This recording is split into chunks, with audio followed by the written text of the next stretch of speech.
is that it is guaranteed for those who have been born again. Those who are his children will be kept by him. That actually is the glorious gospel of God's salvation. Moreover, brethren, I declare unto you the gospel of good news, which I preached unto you. So Paul had declared it previously. He had preached it. That's what declared means. Was what preached, which also ye have received. So you Corinthians, you have received this gospel, and wherein ye stand, by which also ye are saved. That means you have been saved. That Christ died for our sins, according to the scriptures. He sent Jesus Christ to die in your place. And his gift to you is eternal life through Jesus Christ.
Forgetting to put myself on screen. So here we are. We've done a review of 16 minutes already, and what we've determined so far is that these attacks, they're baseless. So they've taken John MacArthur out of context with him saying, I don't believe in religious liberty or religious freedom. And they've turned that into John MacArthur wants Christians to take over the US and enforce Christianity on the population. John MacArthur has never said anything of the sort. Yes, he doesn't believe in religious freedom as a pastor. He's not saying that politics needs to enforce that. He's saying that religious freedom leads people to hell. It's only bondage to Christ that saves us from the bondage of sin. Religious freedom really means bondage to sin unless you're enslaved to Christ. That's the only two positions that you can be in. That's his point. He's not saying anything about politics. He's not saying that Christians should take over the government and enforce it. He believes the exact opposite. Christians shouldn't even have anything to do with government. So let's continue. These are baseless, scurrilous attacks from people who claim to be Christians, and as far as I can tell, they aren't even saved. So David French quotes John MacArthur, I don't even support religious freedom. Religious freedom is what sends people to hell. To say I support religious freedom is to say I support idolatry. It's to say I support lies. I support hell. I support the kingdom of darkness. And David French says disturbing. Well, yeah, you are, David. You're an imbecile. you're either a complete ignoramus who doesn't want to find out the truth about things, or you're deliberately lying. Which one is it, David French? A bunch of other things, but that was the first thing he said. Michael Bird, everyone remembers Another useless moron. Michael Bird from the It's All Cringe episode. We won't go back into that, but Michael Bird, bit of a bird. He said, like I said, Baptists believe in religious liberty. Retweeting Adam Greenway, who said, here I stand, and here the courage to stand against MacArthur. Here I stand, and here is where Southern Baptists have the courage to stand against the gospel is what these fools really mean. If they're really standing against John MacArthur and not just ignorant fools, then they're demonic. Since time immemorial, few commitments are more intrinsic to our Baptist identity than this one: religious. Really? Few things are more intrinsic to our Baptist. How about the gospel of Jesus Christ that wants to rescue these souls from their bondage to sin? Isn't that more intrinsic to Baptist theology? Just liberty. And so they post from the Baptist Faith and Message 2000. I believe that's where they're getting that. But there's a section on religious liberty, section 17. It says, I don't know if I want to read this whole thing. Let me just read for you some clips. Civil government being ordained by God, it is the duty of Christians to render loyal obedience to all things, not contrary to the revealed will of God. The church should not resort to the civil power to carry on its work. And John MacArthur has never suggested that. These people are ignorant at best. Demonic deceivers, deliberately trying to deceive people because they know they're wrong at worst. Which is it, Michael Bird? Are you just an ignorant imbecile who has no idea what you're talking about? Or are you deliberately lying to people and you know that's not what John MacArthur is saying? Which one? Work, the gospel. Disgusting. These are all things MacArthur believes, okay? So this is what they appeal to. And so they're actually like advocating MacArthur's position, basically, in general, and using that against MacArthur. Like MacArthur doesn't believe that. MacArthur's some crazy theocrat. And I think they all know this to some extent. They have to know this. I mean, come on. You don't like exist in the evangelical sphere for years and like Adam Greenway and not know what MacArthur believes about this. This is why I think they are so dishonest, some of these people. They have to be. It's posturing. It's about image and fashion. And the image is about really, how loyal are we to the elites in our society who don't want that. Here's Ed Stetzer. I'm going to go a bit further and say that I think that frequently with many of these people, they're just following their father, the devil. He whispers in their ear and they go, oh, blah, blah, blah, blah, blah, blah. They just believe whatever the devil tells them because they're his servants. They don't stop to examine. They have no biblical discernment. We were talking recently about that with Dr. Michael Brown. He has zero discernment, yet he wants to lecture other people on discernment based on his faulty understanding of reality. Is it deliberate?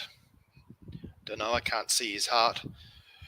But the more I think about it, the more I think that he's another plant. But maybe he's just ignorant. Maybe he's just so deeply deceived by all of this rubbish. I don't know. It can be very hard to tell, and it doesn't really matter. Whatever. He's a liar, false teacher, should not be teaching. We should have nothing to do with him. Mark and avoid. Heretic who rejects the biblical gospel, lies about the gospel, lies about what the Bible teaches, lies about the truth about the biblical gospel. Anyway, another topic. We're dealing with another group of morons here. Stetzer. And what I mean, don't want that. They don't want Christians exerting themselves in the government at all. Ed Stetzer. In a sermon given in 2021, John MacArthur called the idea of religious freedom nonsense, arguing that religious freedom is what sends people to hell. Yep, exactly. Spiritually, from a gospel perspective that he's exactly 100% right. We're not talking about politics. He wasn't talking about politics when he made those comments. He wasn't talking about taking over the government. He was talking about his job as a pastor is to preach the gospel.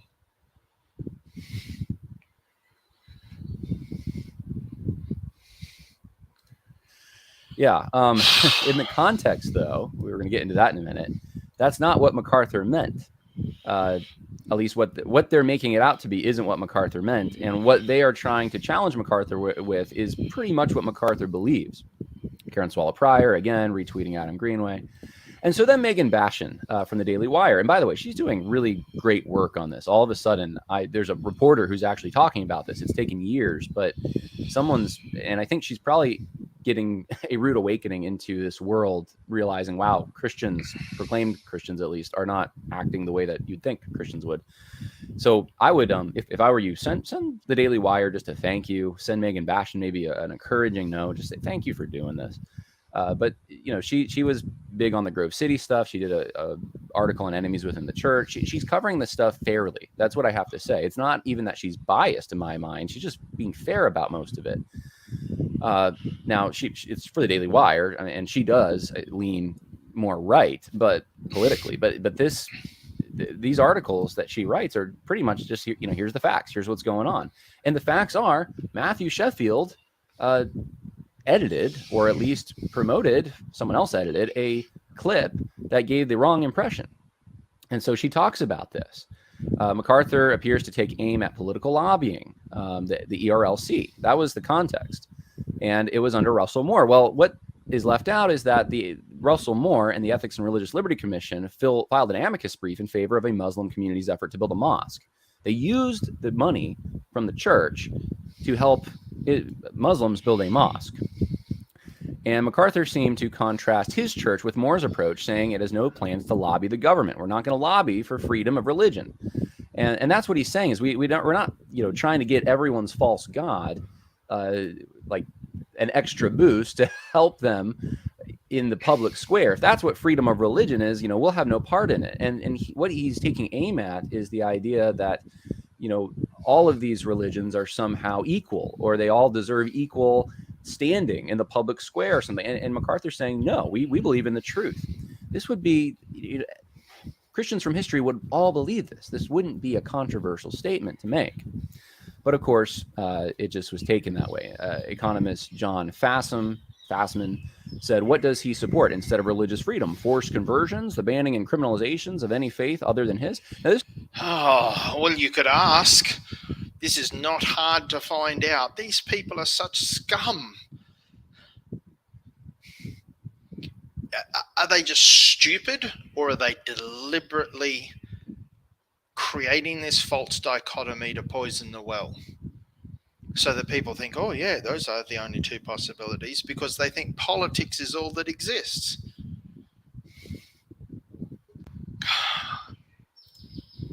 This is so vile. Oh, this is deliberate propaganda. Now there are plenty of individuals who they didn't know what was going on, and it sounded the way it sounded because of how it was presented. But it is totally deliberate, and I'm sure they planned in advance that guy was writing that Gospel Coalition article to try to use it to act like gotcha preacher clips is a two-way thing. No.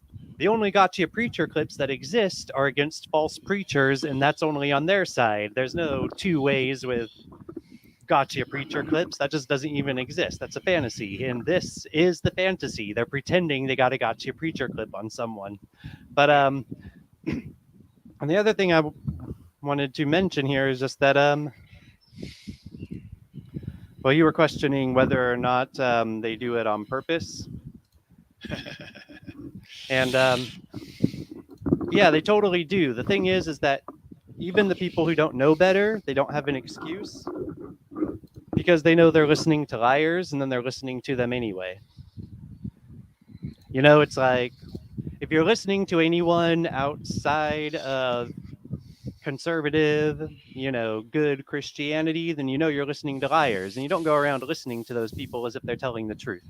But even further, this is just whoever wrote this. I'm sure they weren't born yesterday. I mean, you don't go reading.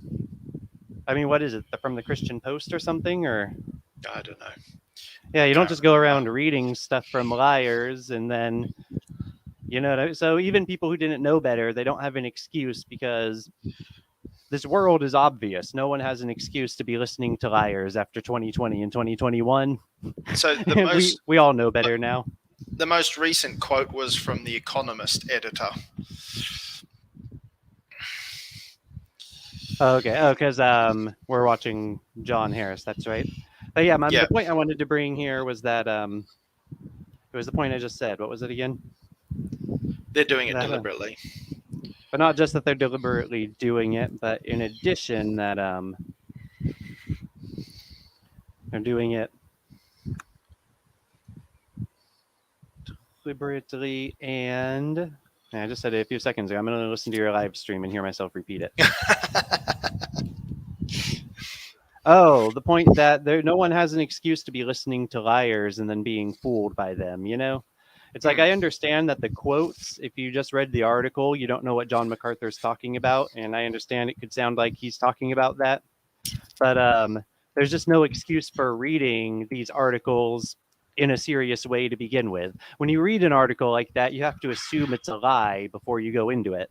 Yeah. So absolutely. And I'll just Always. I don't think anyone much is going to see this, and well, it's fair because CJ does stuff in public. CJ publicly called out John MacArthur really hard because of this, and so I had to lay a rebuke hammer down on him, and not because of John MacArthur being opposed. He was like, it's like you have hero worship for him or something. I'm like, that's not going on at all, dude.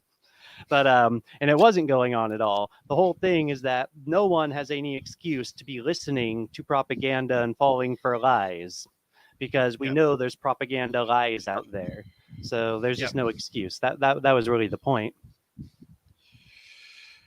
Yep. I'll just go. I wanted to bring up that point that there's no excuse to listen to liars. I thought it was important enough to come on and say, but I am going to go. Thanks. Thanks, brother. Mate. This is where Christians should be saying no, running to the defense of MacArthur. Of course, he's not saying that, but of course, they're just piling on. And I showed you some of that. So that's the controversy. I don't think we need to read any more of this. Now, let's keep going here, though, because this gets more and more interesting. This is the part that made me say, okay, I'm going to do a podcast on this. Here's Megan Bashan, a thread she just put out last night. Now, I want to emphasize Nicholas's point. We can't trust the Daily Wire. They are defending homosexuality. Right? They claim to be conservative. They're not conservative. In some areas, they're more conservative than many. And if you can't find a more conservative source, a more Christian source talking about an issue frequently, Daily Wire will be a good source. But we can't trust them. They're not behaving as Christians, biblical Christians. They're behaving at best as false Christians. But we appreciate every way that God is using someone to fight for the truth. So Megan Bashan is promoting the truth. But don't be deceived and think, oh, therefore Daily Wire is good. Well, they do some good things. She says there's an article in churchleaders.com, an article against her article in the Daily Wire. And she says, this article says Basham admitted that MacArthur's comments in his January 17th, I didn't admit any. Let's see. Basham admitted. No. Basham didn't admit anything. She reported the truth that John MacArthur was opposed to religious freedom. But he never said that he wanted to impose his views. He wanted Christians to take over the government. That's the issue. Not that he said that he opposed religious freedom. That's not the debate. The debate is the extra thing that these fools added to it, because they can't separate between, issues. They've got to conflate things together, and it's deliberate. This is how they deceive. They change meanings mid-sentence oh, John MacArthur's opposed to religious freedom, therefore he wants to impose. No, he never said that. But they don't have the ability to separate, or they're doing it deliberately, or both. Like, this is how this game is played. The ones who create the paradigm or the narrative or the no, there's another word, I can't think of it. Hey, let's play this little game where we can switch definitions and we can switch meanings. Like with evolution. Evolution means change, therefore Darwinian evolution is true. No, that's two separate things. And they do it with numerous things. Fascism, they change the definition of fascism to attack conservatives. Oh, it's right wing. No, it's not. Never been right wing. Anyway. And so they deceive people, and those people repeat the lie, not realizing they're repeating a lie. Hold on. Oh, okay. So it's saying that she admitted something that she says I didn't admit. She says I just reported, and this was my point earlier. Megan's just reporting stuff. But even using the term admit is to try, and good for Megan for even, she's sharp. She catches these things. Using the word admit is trying to show that she's on a side here, right? And she's saying, I'm just reporting. And then she just tears this article apart from churchleaders.com. Now, a lot of this is really good. All of it's really good as far as I can tell. But by the way, church leaders, that's not Christian. There's one leader to the church. Church leaders. What fascism is that? The thing that is the most interesting to me is the last thing she says. For those following this thread, I discovered most egregious issue later. Story does not disclose conflict of interest that Ed Stetzer, who I cited in my reporting, works for the same media company as Church Lead. So if you were wondering if this was a hit job, it clearly was. They're doing a hit job. This is all but just a big setup. These people have conspired. Oh, conspiracy theory, Graham. Well, people do. People do conspire. And they're not even trying to hide it anymore. It's out in the open, but people are so blind, people are so lazy, people are so, I don't know what the problem is, that they don't even see it. They don't have to cover up the conspiracy. Wake up, people. Job of Megan Bashan. And she's saying she cited Ed Stetzer. And it looks like Ed Stetzer's not happy about it. And his organization, or one he's affiliated with, is going after Megan Bashan. She's catching it, which is good on her. Now, one of the things that this led to, and here's the tweet, if I can pull it up here. She's had a few tweets since then. Okay. I'm going to have to scroll down. Okay, so here it is. So friends, and this is a friend, apparently she later clarified, I guess, was from Steve Deace's show. So a friend with a very large conservative platform just informed me that a bat signal was sent out via an email asking for help dealing with my story on MacArthur clip and the people who feel they were badly represented in it. I'm looking at email proof. Big Eva is apparently real. By the way, Big Eva means the big evangelical conglomerate, the leaders of so-called evangelicalism, who are mostly apostates. And the higher you get, the more apostate you become, or the more you prove that you're an apostate. It's conspiracy theory. Well, that's real. There are real conspiracies. If you don't believe in conspiracy theories, then you don't believe in God, because God tells us there's a devil and he's the ultimate conspirator.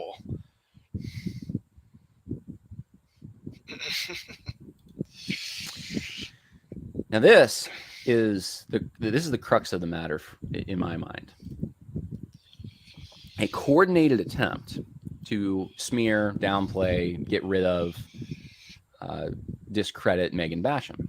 Now this has happened in far worse ways, and it probably will happen in far worse ways to Megan Bashan. It's harder. She's a reporter for the Daily Wire, big organization. A lot of Christians would follow that. It's very hard with her. She's got some institutional credibility. And that's what people have a hard time. In fact, Grove City's having a very hard time with it. And the squirming is going every single direction, as far as I can see, to try to get out of this. It's very hard, though. There's someone with institutional credibility working for an outlet that a lot of the people that go to their school would trust, saying critical things about their school. How do you deal with this? And this is the problem they have.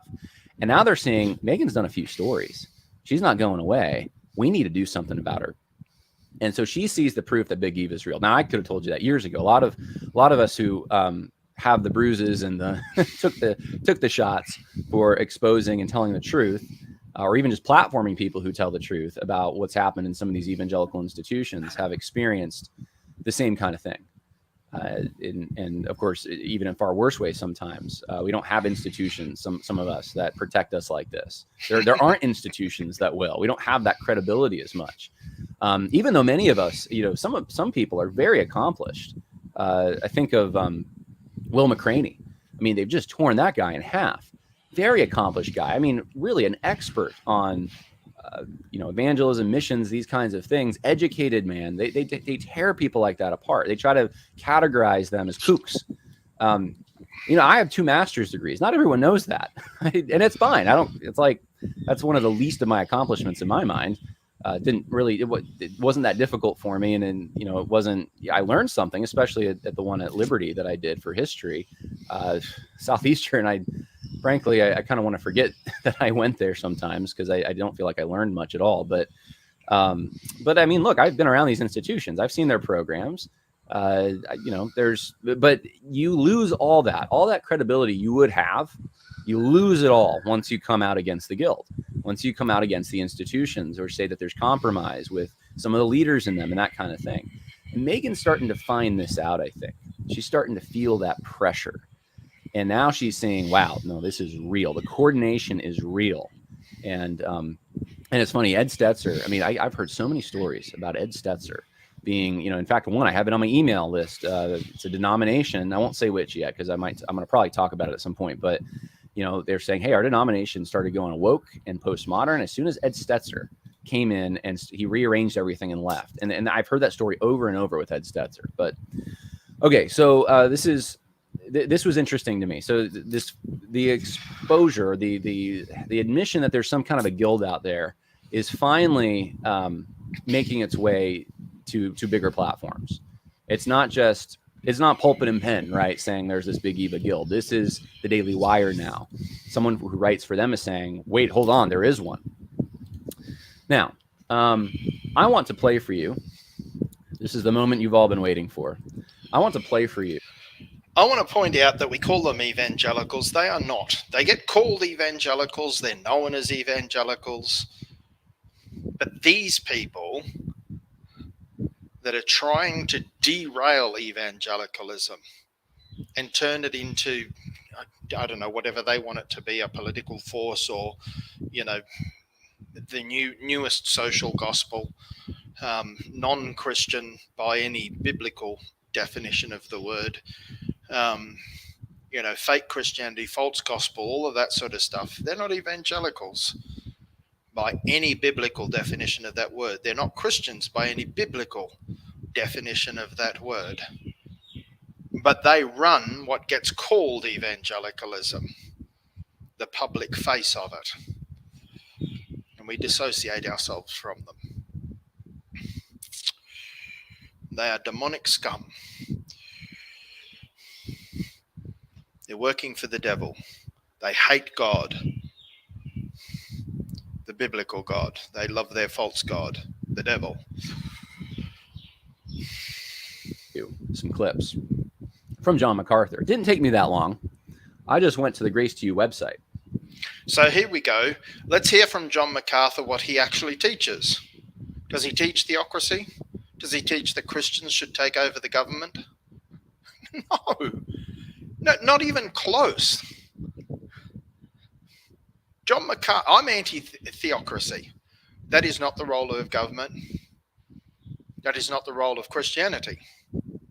And John MacArthur is even more opposed to Christians getting involved in the government than I am. I think Christians should be involved in the government, but not to take over. to be an influence, not to compromise, to be an influence. We will never take over on this earth. Under the current, Jesus will come back and take over. Not take over, he'll wipe it all away and he'll set up his kingdom and rule with a rod of iron for 1,000 years. We're not setting that up. We're not working towards that. We're just standing and fighting the battle as we can where we are in our local area, and being the salt and light that God allows us to be in politics. But politics isn't the end game. The gospel is what we're all about. And if we can shine the gospel in politics, great. If we can fight against abortion, maybe even end abortion, great. If we can tell the truth about homosexuality and Islam and numerous other issues, adultery and theft, we're just called to be salt and light. There is no place for Christianity to take over the government. If Christianity tried to take over the government, it would stop being Christianity. No, we're just there to be salt and light. Stop the degradation and shine the light. Expose the darkness and let God do what he will with that. So, back to, what does John MacArthur say? He is not a theocrat. Christian nationalism? Absolutely not. Not in the way that these leftist fools, these neo-Marxists, mean it. Even the ones who claim to be Christians, no, they're not. They're neo-Marxists who want to associate Christian nationalism with fascism, taking over the government and imposing Christianity on people. No, that's definitely not what John MacArthur teaches. And I found some clips, and I want you to tell me, listen to these, whether you think John MacArthur supports theocracy or Christian nationalism or any Hint, he doesn't. He's completely opposed to it. of that. You tell me. Just listen to the clips. I think Christians ought to stand up against abortion and gay rights and the ERA and a lot of other things. I really believe that we ought to take our stand on those issues.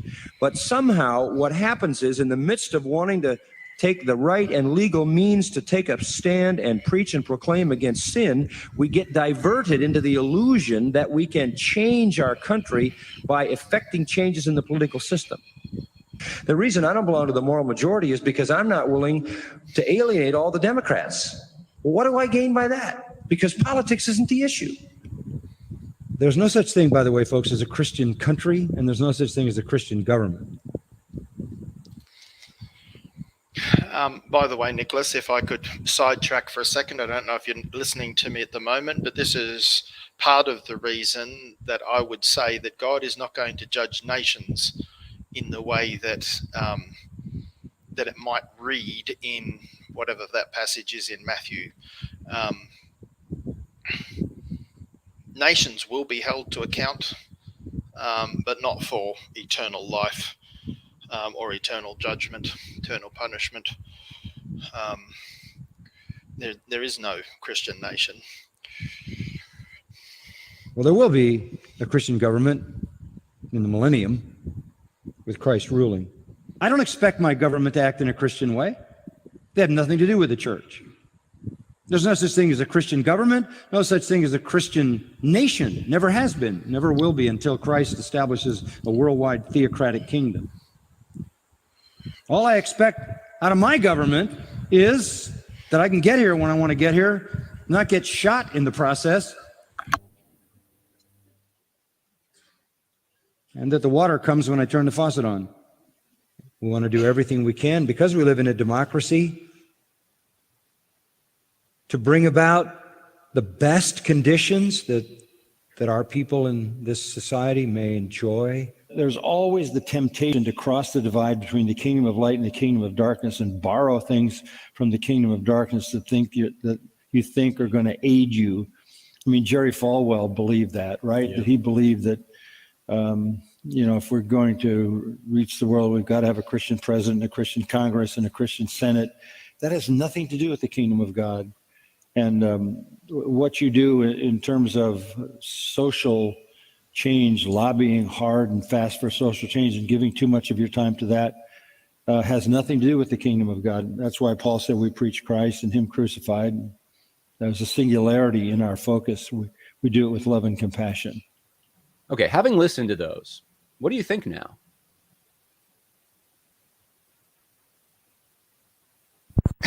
Is there anyone out there that doesn't get it yet? It is crystal clear that is not what John MacArthur teaches. But these people don't care. They're liars. Do you think they're misrepresenting John MacArthur? Yeah, I think so. No, absolutely. 100%. Now, this isn't the episode for it. I don't necessarily agree with all of that, but I'm not going to misrepresent and lie about him. Amen. I tend to think that my view on the relationship of church and state is probably a little more in line with the magisterial reformers, more in line with the founders, probably more of an Anglican. Yeah, we don't need this. Let's speed it up. Presbyterian kind of way of approaching it, and not state church Anglicanism. I'm not saying that, but there was a kind of in the north a more Puritan outlook. A lot of denominations stood when it came to the church and state, and in the south more an Anglican approach. I don't have time to parse out all of that right now in this episode, but I described it before as the difference between political religion and religious politics. I would be a religious politics guy. Church and state are separate institutions, and the church shouldn't be agitating, fomenting. As an institution, its job is not to get involved in the political realm, other than, and here's what they should be doing: is teaching people Christian ethics and what God expects of the government, and being a prophetic voice in that sense to the government. Harry's a fox, you can do that, but it's not the government. I get uncomfortable when I see candidates campaigning at churches and these kinds of things. So we don't get involved. I agree with him. We don't get involved in the government as a church organization or church institution. We get involved in it as individuals. The church is to speak on the issues, educate people, but the church as an organization or institution, the hierarchy of the church, the offices of the church are not to be used to get involved with the government. Right? Church and government need to be kept separate. Not so separate that Christians don't get involved. Christians do need to get involved. We need to stop abortion, or at least try. We need to speak up against homosexuality, transgenderism, other moral issues where corruption is occurring, especially of the youth. We need to protect the most innocent, the most vulnerable.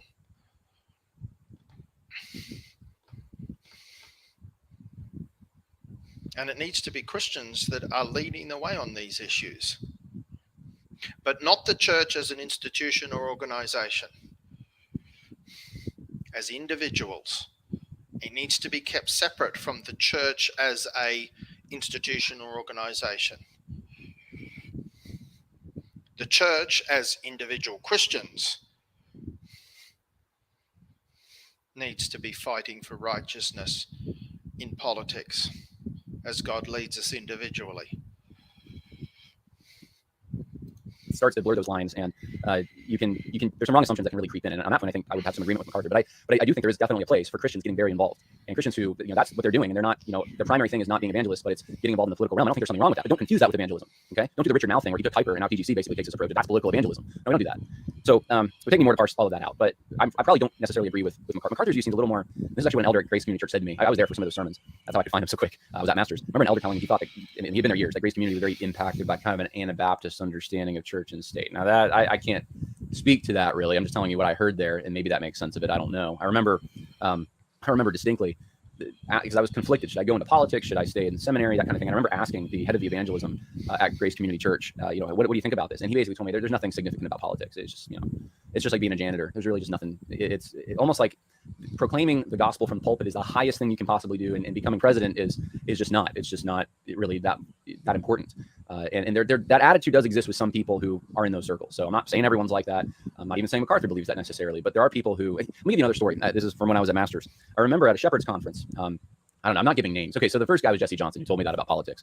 The second guy was Nate Busnitz. Did this whole thing about, I think it was what hath Athens to do with Jerusalem or something like that.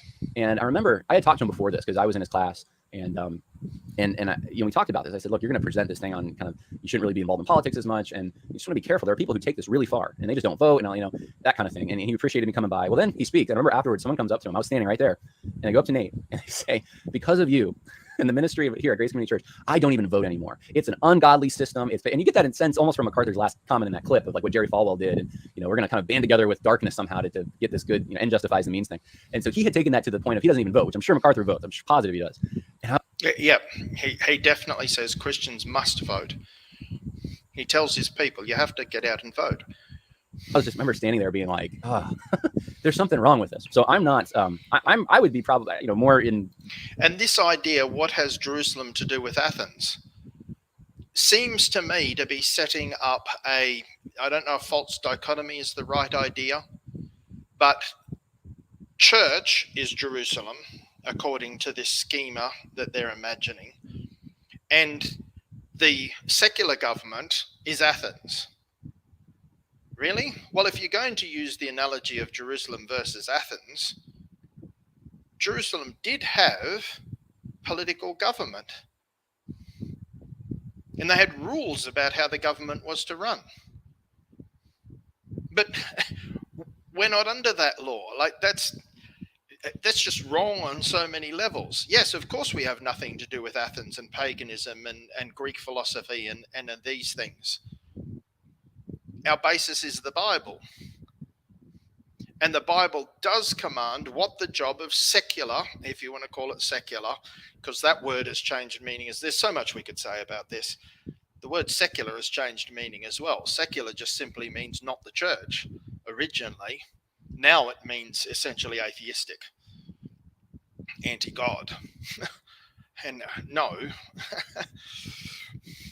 But the government, the political government, the national government, whatever, God has designs for how it should run. And we as Christians, we're the ones told by God how that should happen. And so we're the ones that should be seeking to see it happen. Of course, we don't take over. That's not commanded by the Bible at all. But we are to be salt and light. And that is one of the ways we can be salt and light, trying to stop abortion, for example. I don't understand this idea, well, it has nothing to do with us. It was Christians who stopped slavery. It was Christians who stopped children being forced to work in mines, 6-year-olds working in the mines in England. It was Christians who stopped the abuse of animals, bear pits and cockfighting, rooster fighting, dog fighting, because as Christians we understand that there's a stewardship over our creation. Now, of course, politics doesn't save men's souls from hell, but there's still a biblical role for it, to promote righteousness, to shine light so that people see that they are sinners. The secular government should be promoting the 10 commandments. Thou shalt not steal, thou shalt not commit adultery, thou shalt not lie, or thou shalt not bear false witness, thou shalt not murder.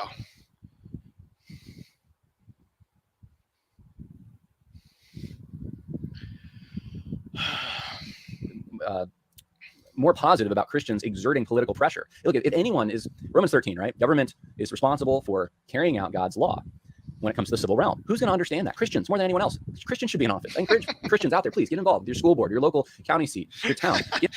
Thank you for confirming what I just said. And as I said earlier on the previous stream, the best place that you can get involved is locally. Start small. You can't change everything as one person. But if you can change one other person, or seek to at least, results are not our responsibility. Faithfulness to God's commands is, and we are commanded to be salt and light. And of course, ultimately, that means sharing the gospel. But there are other ways we can be salt and light that is part of God's commands. part of living righteously in this world and promoting righteousness and exposing darkness. Get involved with these things, and that it is important. In fact, it's important for the gospel in this way. It's not the gospel, but here's the connection. Holding up in the civil realm morality, true biblical ethics, creates the ground where you can proclaim the gospel, and it makes sense because people know that there's a good and there's an evil. You can for carrying out God's law when it comes to the civil realm. Who's going to understand that? Christians, more than anyone else. Christians should be in office. I encourage Christians out there, please get involved with your school board, or your local county seat, your town. Get involved with these things, and that it is important. In fact, it's important for the gospel in this way. It's not the gospel, but here's the connection. Holding up in the civil realm morality, true biblical ethics, creates the ground where you can proclaim the gospel, and it makes sense because the law prepares the heart for the gospel. Is the government to impose Christian morality on people? Not completely, but to some extent, absolutely. There is no other ground for morality than the biblical standards of morality. And the Bible makes it clear what the government should be looking for, how the government should operate, and we as Christians should be seeking to promote that.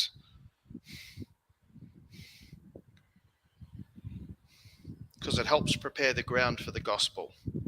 The government can't preach the gospel, but the government is to uphold morality. Not to enforce all of the moral dictates, but certainly there's a place for the government to jail, I would say actually execute murderers. Scripture gives that command and it's never revoked it. So that's God's position, is that murderers should be executed. There must be a punishment for evil, and that's the biblical standard.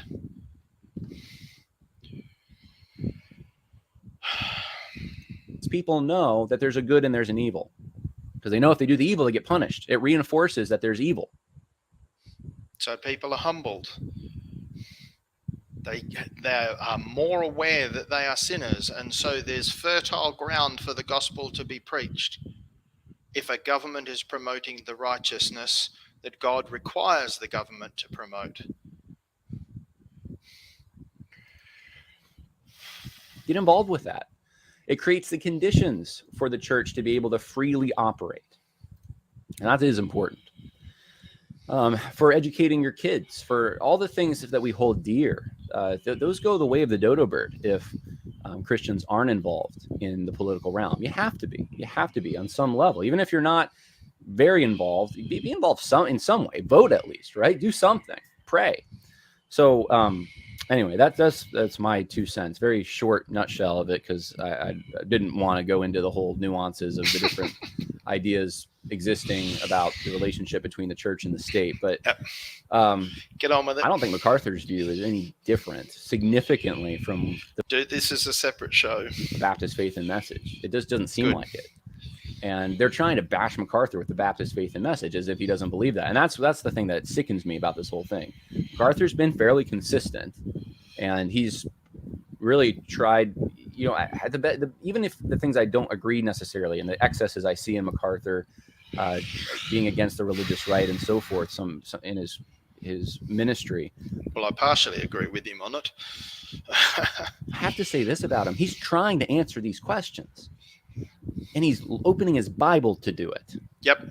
You can't fault him for that. And he's certainly not saying what they're accusing him of. These people are despicable. They are vile. And a lot of these guys, I don't see these big evil guys opening their Bible and then approaching this subject. What I see them doing is doing this. Which way is the worldly winds blowing today? Well, I think it's more likely that they're listening to the demonic voices whispering in their ear and they're following them. And how can I be on the good side of them? How can I have them at my back instead of trying to walk into them? Because that's really hard. Oh, throw him. So he might be being more charitable than me. Maybe they're just cowards. I think that that's naive. They're not just cowards. They are pawns of the devil, and frequently, for most of them, willing pawns. They know what they're doing. MacArthur under the bus. That'll help us. Shame on them. Shame on them. I'm glad that this is being exposed. God can still bring revival if you will repent. Pray therefore the Lord of the harvest that he would send forth labourers into his harvest. It's never too late. While there's time, while we're still here on this earth, revival can happen. And I'm not just talking about political revival. Political revival, that is less important. Political revival will result if real revival results. If the church gets up and does its job. But most of what gets called the church isn't the church of Jesus Christ. False gospel, false Christians, false prophets, false shepherds. He shouldn't be having to deal with this in his elderly years. All right, so one last thing I was going to show you. Well, when better to deal with it? He's more mature now than he's ever been. Excellent time to deal with it. Because as I was looking today, I saw this. I wasn't going to talk about Grove City. This is very minor, though. This is interesting to me. So Kristen Dumez, I think that's how, Dumez, I guess. It's probably how you pronounce her name. I mentioned her book briefly in Social Justice Goes to Church as kind of like, it's just one of the, Jesus and John Wayne is like, there's a string of books just like that. Every year there's another book like that. Not interesting to me, but I'm probably going to have to cover it because it's gained so much popularity. But kind of like I was just like, this is academic. This is a serious work. I'm not impressed, but there are leftists that I'm impressed by. Kristen Dumez is just not one of them. But she, and this is one of the reasons. She says, "This is how sorry, let me repeat here.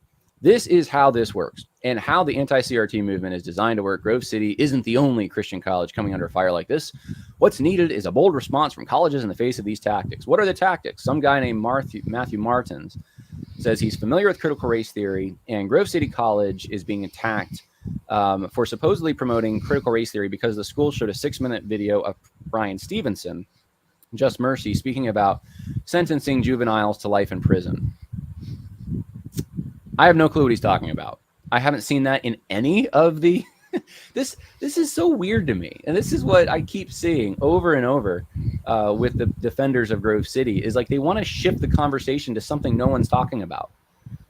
You saw this with the National Review article too. They wanted to talk all about this professor that had a controversy like 3 years ago. It's like no one's brought that up today, like publicly, about Grove City. But that's they really want to try to find some ground that's more defensible because the ground that is being critiqued is not defensible. They clearly, critical race theory was clearly platformed in the chapel in many occasions by faculty members.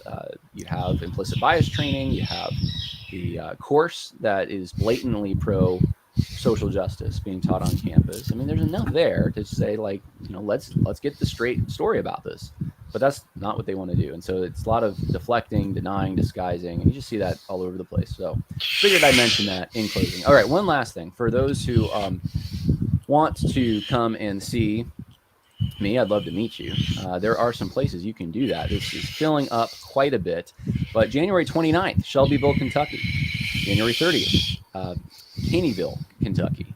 January 31st, I'll be in Bowling Green, Kentucky.